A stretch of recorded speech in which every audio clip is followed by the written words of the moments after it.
Rapat. Yang periksa. Yang betul, harapan. Yang pegat-pegat, tiba-tiba periksa. Aci je nyo, mata lagi nyo. Nama klep. Nah, Bang Sepian tak tolong dia.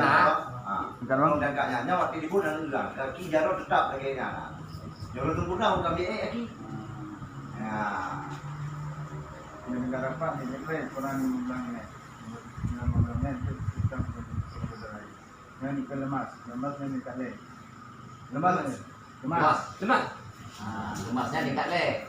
Tunjukkan lemas. Okey. Tapi rapat ke? Rapat. Kula. Jaro nanti. Jiro. Kadang-kadang aku jaro pergi bang raya, pergi bang manyang. Kadang-kadang. Rapat. Okey. Kula jaro. Dah nak. Tengok kiri nak kiri mana?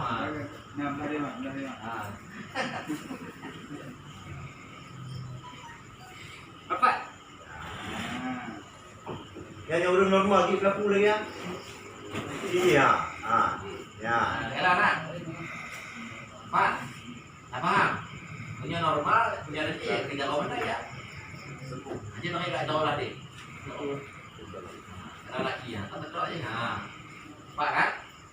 Kagak. Lemas. Lemas. Boleh. Yang baik boleh bang. Yang baik boleh buat dada apa? Dada baik kopor lain je. Yang baik buat dada. Baru berarti Bismillahirrahmanirrahim. Bismillahirrahmanirrahim. Sembuh. Ketika aja dulu.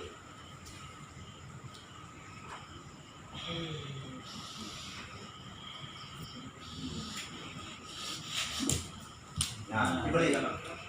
Cipa kecil, cipa dulu. Anu jaro sikit. Dulu anu jaro sikit. Yang orang normal tu buat dulu. Itu dulu lah, cipa goyang jaro. Betul kamu kancing. harapan. Cara boleh ini. Bukan lemas. Tegas tu. Lemas. Lemas. Betul. Betul nah.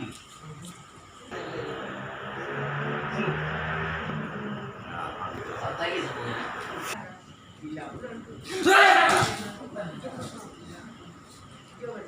Pak kan? Cipa balik, cari aki balik. Abang pimpinan saya bagiannya. Maka menjadi orang guru je. Pak, orang guru nak sentimen je. Lemas. Lemas. Boleh. Okey. Betul betul begini. Ini pakai kena jawara. Ingat. Kak. Sini kena. Ni kena. Sini lah. Sini. Apa? Yang Empat. Ni kau kalau mau ni. Ye serta sakit lagi dah. Pian dia bergerak sebab dia lumpuh. Lemas tingkat lenya lemas. Artinya lumpuh. Faham? Pi dua oro, 3 bulan, 2 bulan, 10 tahun. Kan? Tak hana boleh kalau jangan ayu. Doktor aja boleh.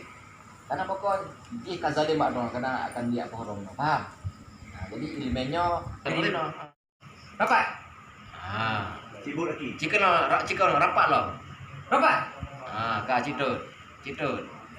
Tuh dah lagi mana? Akib lah deh tuh.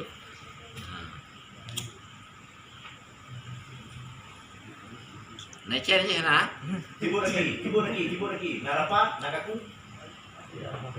Bukan cing lah. Yang orang normal itu baku lagi kan. Kakak lemas. Lemas. Kalau boleh. Bismillahirrahmanirrahim. Sembuh.